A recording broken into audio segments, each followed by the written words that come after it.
the same way as we dealt with the terms of reference. And it must be explained how the selection is going to be done so that we do not find ourselves fighting over something that should not make us to fight when the work of this committee is to run proceedings. So there is no person here who is opposed either vehemently or inveterately to the appointment of the external legal team. Nobody. All of us agree. Chair. Honorable Mali. I've raised my hand, Chair. Chair? Yes, Honorable Mali. No, there can be a new criteria to appoint a person from outside who's about to provide legal services. That thing called Parliament is an established institution. They know very well when they want an external legal practitioner, what are the procedures to be followed. They get represented every day in court, not by Parliament internal staff. And when they say a court is meeting tomorrow or a day after tomorrow on agent basis, there is a lawyer there. So they must follow what they normally follow to procure a lawyer, those services. And we don't have a headache of trying to write whatever we want to write. We're not talking about some different kind of procurement. Here we're talking about a lawyer. And you know how lawyers are. They don't come looking for jobs. You go to them and say, hey, we want this person. Are you available to take this or what? So let's not have a headache. Let's just give it back to them. The legal service is telling you guys we need outside legal person to deal with these matters. And if you insist on them, then they'll disappoint you. And then the next thing, it will be that we told you we should have received a person from outside. They will still be there as a legal service of Parliament. They will be working together with whoever we're appointing from outside. So we, as parliamentarians, like councillors, we must not be concerned about the processes of procurement. That's the day we're going to get ourselves into trouble. We just establish a principle and then the administration knows how to take that process forward. Thanks. So, Honorable Malema, your suggestion is that, no, wait. Your suggestion is that let them go and appoint. My suggestion is that they appoint, following the same procedure they do all the time when they appoint legal practitioners. Okay. I'm now rotating the parties. I want to check if the proposal that Honorable Malema makes that the legal team of Parliament must go and appoint following the established procedures is supported. ANC? ANC agreed. MKP? Thank you, Chair. As I've raised my hand, I just wanted to say this. One, as long as they don't use state attorneys. Two, it was very offending to hear our honorable member Sandoni saying MKP is doing that. Chair, you must really try to protect us. Otherwise, as he said, he can do the same. I can do 10 times better than what he was telling our members here. It's really uncalled for. To say it's No, like but we Chair, are no, but Chair, don't allow this. disruptive. Don't allow. No, Chair. Don't Chair, allow this. protect me. Don't Chair, allow. protect me. If you have, Actually, wait. we can do it 100 times. Let us be protected against the ANC bullies. I can make it a million times. We're not going to be bullied by the ANC a million here. times. Never If bully us. Sandoni can be allowed to talk about us, and then Ngola never said anything because he's a comrade. It doesn't work like that here. He must respect me here. I'm the member of this committee. And I'm saying, Chair, I'm responding to what the member said about MKP. He said MKP is coming here disrupting you, Chair, which is not true. We are not disrupting anybody here. Honorable Skosana. It must be clear. It must be recorded. We can't be told by Sangani as if we are not his grandchildren. She must respect us. If he's got a problem with MK, you must swallow a pill. Thank you. You are not going anywhere. We're here to stay, whether she likes it or not. She must stomach that. Are you done, honorable members? Yes, I'm done. You know, we can't be told how to respond on this committee. She's been doing that, and we've been quiet. But now she's taking it into another level. It's personal about MKP. Can I check if the MKP supports the proposal that Honorable Malema has made before this committee? Yes, we do, Jay. Yeah. Can we go to the next party, the DA? Can we check if the DA supports? We support, Chair. Thank you. The IFP? Excuse me, Mr. Chairman, for disappearing from the platform. I experienced some technical glitches here, but I'm back. Yeah. We support the proposals. The apology is accepted. The support is recorded. The PA? Chairperson, with the understanding that the appointment will not hamper in any way the time frame set for the committee to conduct its business or complete its business, we support the action SA. We support. Thank you, Chair. The decision is taken. Before we move to the next item, let me remind you, honorable members who are here, from the ANC and the MKP. When you have said what you have said, come back to your consciousness and remember that you are the representatives of the people of South Africa. Thank you so much. Can we move to the next item? The next item was going to we are dealing with the submission by the MKP. MKP, do you have anything to say on your submission? Thank you, Chair. On our submission for us, we hope that it will be accepted as it is. Thank you, Chair. Okay. Can we now take comments, ANC, on the submissions of the MKP?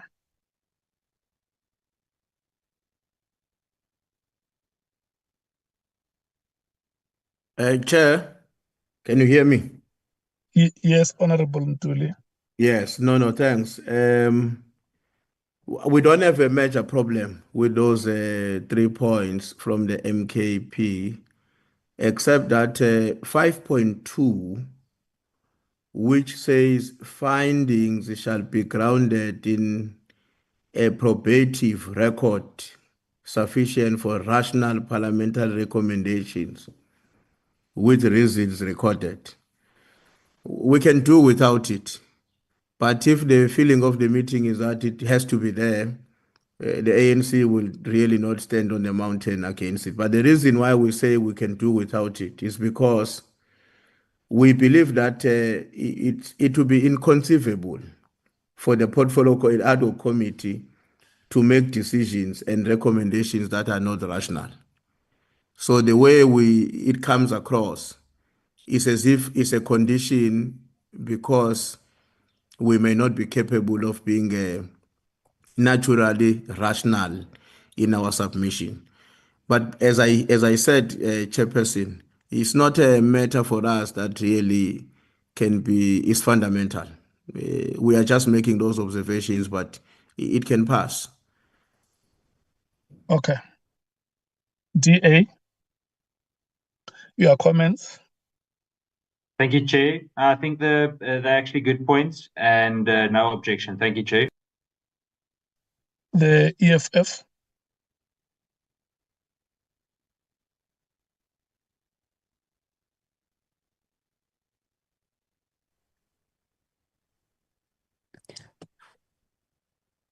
Can you hear me?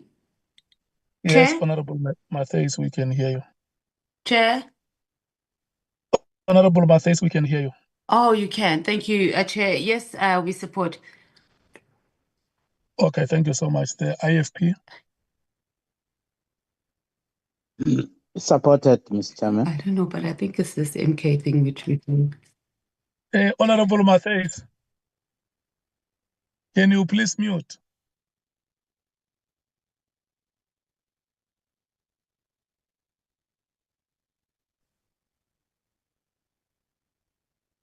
The PA. No objection, Chair. The Action SA. No objection, Chair. Thank you so much. MKP, do you have any reply? There has not. Oh yeah, the ANC has commented on your submissions. Can we have a reply from the MKP? Thank you, Chair. I think we can move forward because all members agreed with our submission. Thank you, Chair. Oh, okay. Can we then go to the submissions of the DA?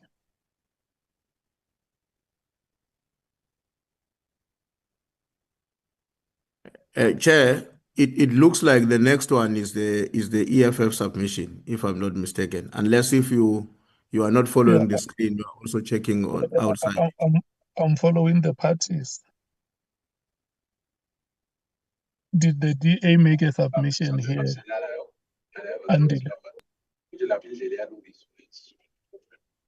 Chair, we made a submission, but only towards the end of point of the whole of point 5. So I don't know if you would like us to go through that submission, Chair, or if you if you would like to wait for us.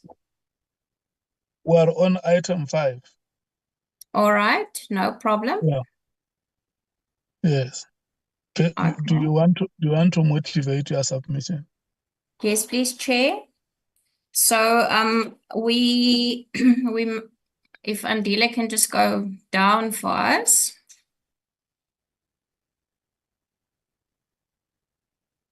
It's almost right at the bottom.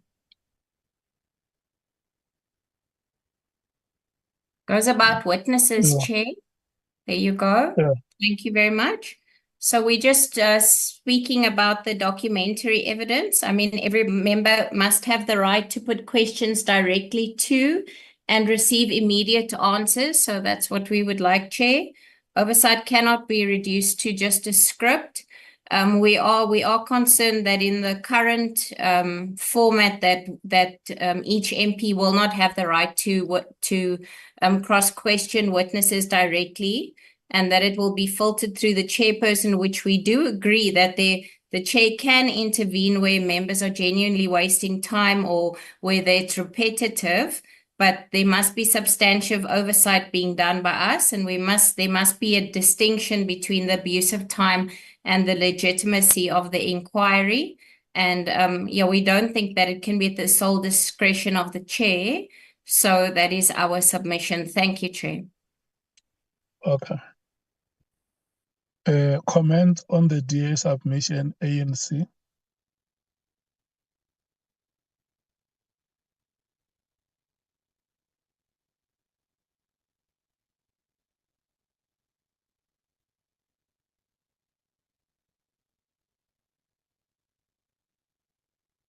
Chair, if I may just add, you'll see there that we put in a point of site visits, which is if we may have to visit the police stations, because it is a little bit of obviously a risk for security for us to remove members that are perhaps incarcerated to come to see us. So that is why we've added in the site visit, Chairperson. Okay. Chair, can I then proceed? Honorable Chief Whip. Yes, Chair. No, we don't have a problem with these proposals. except that I think the first thing is to get clarification. Is this envisaged to be a process before or after we've received some form of evidence presented in the committee? Let me just read the paragraph verbatim so that it can be understood in context. The committee will request and review relevant documents, reports, and internal communications from the SAPS, as well as any other external audits or investigations that may be available, and also with respect to other relevant institutions.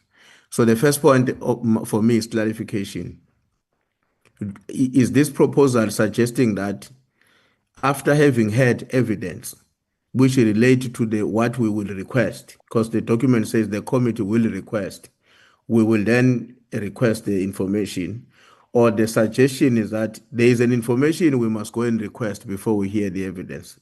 If we can be clarified on that point. In fact, that clarification, Chair, applies to the 3 points that the DA has proposed: the documental evidence, expert consultation, and site visits.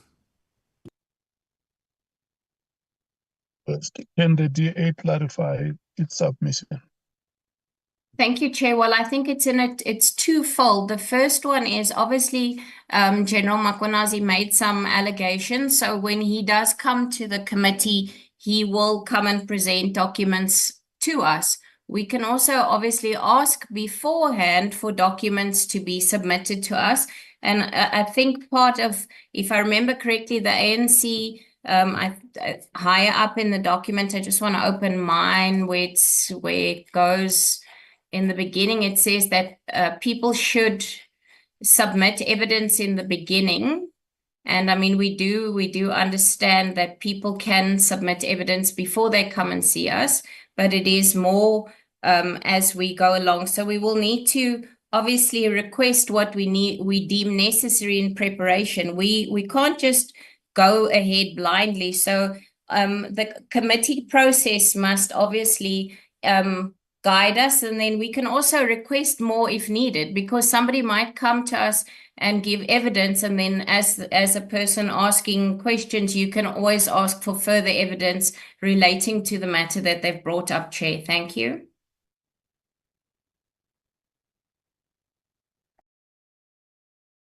Honorable Ntuli. Yeah, Chair, I'm still not very clear, but where I have no problem with these points is if the suggestion is that once we have had a presentation, okay, let me separate the two. Let me just make a hypothetical example, Chairperson. Let's say tomorrow, let me say next week, Monday, as an example, if we were to decide that we're inviting Lieutenant General Mkwanazi to come before us, and he confirms that he's coming on Monday next week, I would imagine that we may be interested in him making a written submission to us ahead of time, so that when we interact with him on Monday, we are departing from an informed position. In that context, I think that it should be fine. If that is what is meant by this proposal, then I think that should be fine. But if what is meant by this proposal is that we've listened to what Mkwanazi has said in public, even if before we interact with the evidence that is meant to come and present before us, once we're done with these terms of references, we can go and visit a police station and say we want the following information. So that is why I was asking a clarity. Now, it seems that the honorable member from the DA partly covers me on the first part of what I said, but the second part of what concerns me, I didn't quite understand what she said. Okay. DA.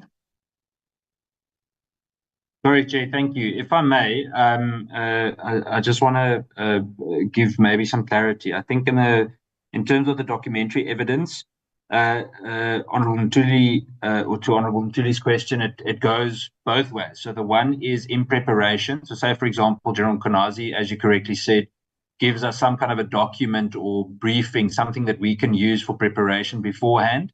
then that would be included in this specific paragraph. That's what we mean. Or if through the process we get to a point where we realize that we would, for example, need to consider a report, and I'm just using this as an example from, I don't know, 2021, that was then presented by the National Commissioner to Parliament or something like that, then obviously we would need to go and source such a report to aid us with whatever we are busy with. So that explains that. But I think furthermore, just in terms of site visits as well, if let's say in terms of the 120 dockets that are missing, if they say that there's a problem that some of these dockets supposedly or allegedly went missing at a specific police station, let's say in the middle of, I don't know, Kimberley or something, then it would, and there's a reason for the committee to have to go there for some other reason, then we can do that. Or if it might be a matter of forensic evidence of some kind. So I think the point is that if there are specific facilities that need some kind of oversight during the process, then it would be included in this definition of site visits. Thank you, Chair. Okay, then Chair, in that case, I'm fine. We support it. With this explanation by Mr. Cameron, it's much more clear. Thanks. But then it means it has to be refined so that it means exactly the explanation that they have given. I agree. MKP, Agreed, Chair. EFF, Chair, we agree, but in terms of the site visits to correctional services, I don't think it would be necessary because correctional services generally transport prisoners, whether it's to hospitals or to court. So it might be an unnecessary thing to do, but I guess we can make a decision based on whatever is before us. And then on the documentary evidence, it seems that the DA submissions are dealing primarily with the issues of SAPS, but our scope is not just dealing with SAPS, it's also the NPA, it's the metros, it's the well, I did say the NPA and also correctional services. So I just think we need to just be cognitive of that as well. okay. IFP, Supported. PA, We support you, thanks. Action SA. We support you. Thank you. Except for the ANC, which you clarify, Honorable Cameron, I have not had any statements except the part that was mentioned by Honorable Matthys. Do you want to reply?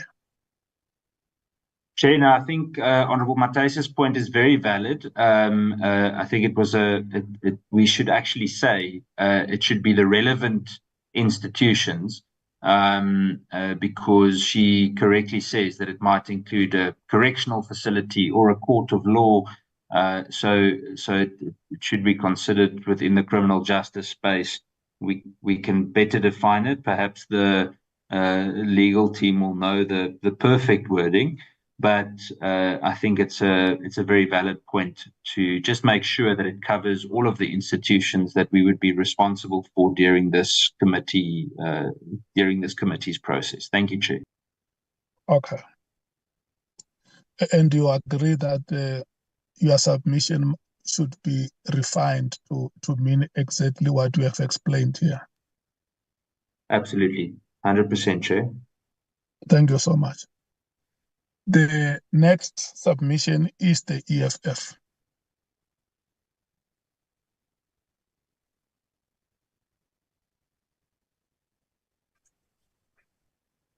Honorable Matthys or Honorable Malim, do you have any motivation or a comment to make on your submission? If we can just pull it up, Chair, it's not It was really just speaking to 1.5 in which we made, it was 5.1. just fixing the wording from 1.5 that we are bringing over here. So I think it's quite self-explanatory. If any members have anything to ask, but it's just talking about exactly that, including all the entire justice system, not just the SAPs. You are happy with the way it is captured? Yes. Okay. Yes, thank you, Chair. Comments, ANC. Thank you, Honorable Chairperson. As the ANC, we have no objection to the EFF submission. Your support. We support it. Thank you, Chair. Okay. MKP. No objection, Chair. Support. DA.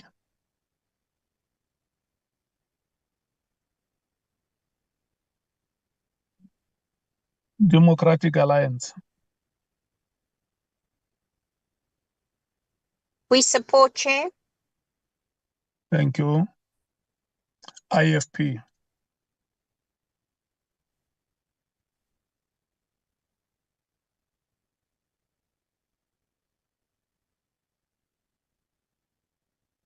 Honorable Mwango.